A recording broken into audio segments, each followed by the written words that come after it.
দুঃখের সহিত বলতে হচ্ছে যে মিডিয়া ভাইকে আমার অসংখ্য অসংখ্য ধন্যবাদ প্রশ্ন করার জন্য। খুবই দুঃখের সহিত আমি বলতে হচ্ছে যে গতকাল আমাদের বিসি পঞ্চায়েতের চেয়ারম্যান সঞ্জিত দেববর্মা, ওনাকে আমাদের বিজেপির কর্মকর্তারা এসে পঞ্চায়েত অফিসে ঢুকে ওদের সাথে পঞ্চায়েত দখলের জন্য এসেছিল। কিন্তু এর আগে একটা ডেট দিয়েছিল বিজেপির নেতৃবৃন্দরা যে আমরা একটা দুপক্ষর হইতে বসে আমরা একটা আমাদের পঞ্চায়েতে উন্নয়নের জন্য কাজ করার জন্য আমরা একসাথে বসে মিটিংয়ের মাধ্যমে আমরা একটা আলোচনা করব। গত সোমবারে ডেট ছিল, আমাদের তিপ্রামথার লিডাররা সবাই উপস্থিত ছিলেন ওদের সাথে কথা বলার জন্য। ওদেরকে বলা হয়েছে আপনারা 500 জন লোক এনে আমরারও 500 জন লোক থাকবে, থাকার পরে আমরা এখানে কথাবার্তা আমরা বলবো বলেছিল। কিন্তু ওরা আসে নাই সেদিন, গত সোমবার। গতকালকে 12 তারিখ আমাদের তিপ্রামথার যে আমবাসাতে একটা মিটিং ছিল, 4টা বিধানসভার সব ব্লক, ডিস্ট্রিক্ট, সেন্ট্রাল লেভেলের একটা মিটিং ছিল। আমাদের আগরতলা থেকে আগত আমাদের এক্স মিনিস্টার এবং আমাদের তিপ্রামথার প্রেসিডেন্ট সহ আরও তিপ্রামথার চেয়ারম্যানশিপ সবাই আছিল ওই জায়গাতে। ওই মিটিংয়ে আমাদের এই পানবুয়া পঞ্চায়েতের সব লিডারগণ তিপ্রামথার সবাই গিয়েছে। এই পঞ্চায়েত খালি হওয়ার সত্ত্বে, আমাদের লোক না থাকা সত্ত্বে বিজেপির লোক এসে পঞ্চায়েতে আক্রমণ করেছে। আমাদের চেয়ারম্যানকে প্রথমত এসে চেয়ারম্যানকে মারপিট করেছে, মাথাতে ওর চাক্কা হয়ে মাথাতে ফুলে গিয়েছে। এরপর চেয়ারম্যান পঞ্চায়েত সেক্রেটারি ছিল অফিসে, ওরা এসেছিল। আর এর মধ্যে বলেছিল যে এখানে কথা বলতে হলে দুপক্ষের লোক আসতে হয়। আমাদের তো কোনো লোক প্রিপারেশন ছিল না। ওদের ওই রথ টাক্কাল নিয়ে, হাতুড়া নিয়ে এসে পঞ্চায়েত অফিসের মধ্যে আক্রমণ করেছে। প্রথমত আমাদেরকে আঙ্গুল তুলিয়ে বলা হচ্ছে যে ত্রিপুরামঠার লোক নাকি রড, লাঠি গদা নিয়ে মারপিট করেছে পঞ্চায়েত অফিসের ভেতরে। পঞ্চায়েত অফিস কিন্তু একটা সরকারি একটা অফিস। এই অফিসের মধ্যে কে লাথা, কে রডের টুকরা, কে দাও টাক্কাল নিয়ে রাখবে, এটি তো সরকারি রুলে কোনো মতেই হয় না। আর এটি পুরা মিথ্যা আমরা প্রমাণ পেয়েছি। আর আমি বলতে চাই, বিজেপির নগর পঞ্চায়েতের চেয়ারপারসন গতকাল বলেছে যে 2.5 বছর ধরে বিসিতে বিজেপি ঢুকতে পারছে না বলে। আমি এর পরিপ্রেক্ষিতে বলতে চাই, আমরা এডিসি সরকার, আমাদের যদিও ইলেক্টেড না, আমাদের নমিনেটেড সঞ্জিত দেববর্মা এখানে পঞ্চায়েত চেয়ারম্যান আছে, তো ওনার তরফ হইতেই আমরা পঞ্চায়েতের আয় উন্নতির সব কিছু আমরা করছি।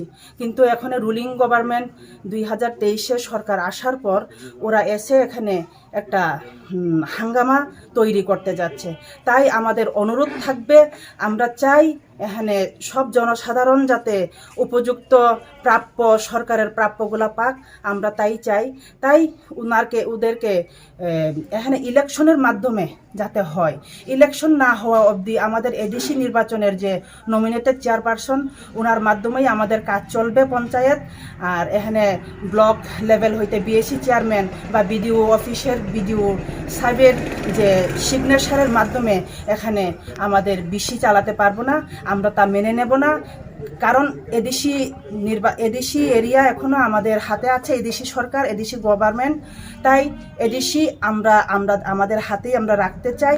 আর যদি এমনভাবেই যদি নিতে চাই তাহলে election village counselling election today tomorrow করা হোক। আর আমাদের হাইকোর্টেও আমরা কেস দেওয়া হয়েছে যে আমাদের ভিলেজ কাউন্সিলিং হোক বলে।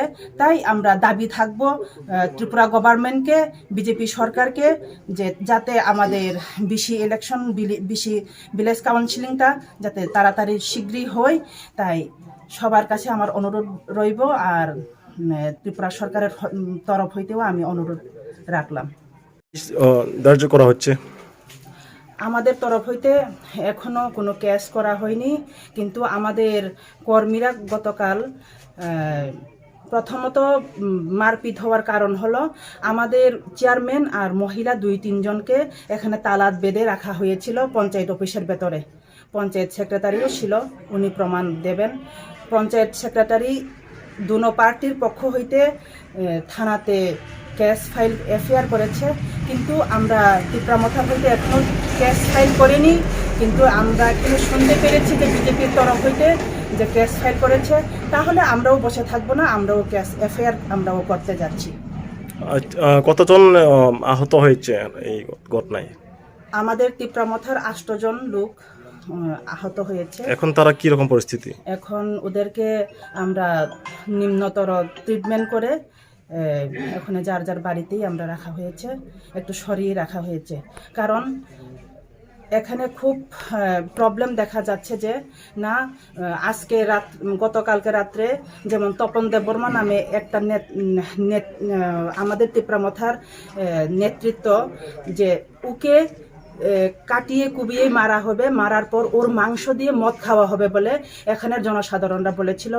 এর জন্য আমরা তারপরেও আমরা পুলিশকে বলেছি, কিন্তু আমরা এখনো এফআইআর করিনি, আমরা অপেক্ষায় আছি।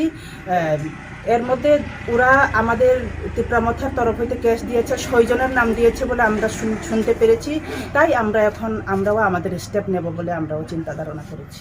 আজকে আমরা এসে দেখি যে পঞ্চায়েত অফিসটা তালা লাগানো আছে। কিসের কারণে এইসব হয়েছিল?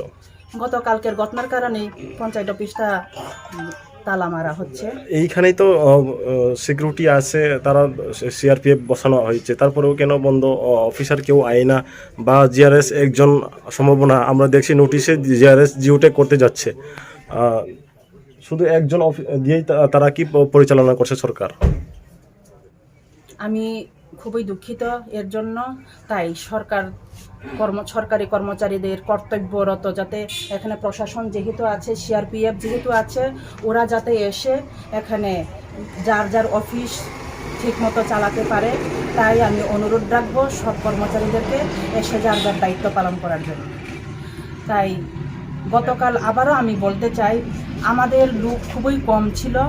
আমরা আমবাসাতে মিটিংয়ে যাওয়ার সূত্রে আমাদের এখানে লোক না থাকার কারণে গতকাল ওরা এখানে একটা হাঙ্গামা তৈরি করেছিল। তাই আমরা আমবাসাতে মিটিংয়ে সবাই গিয়ে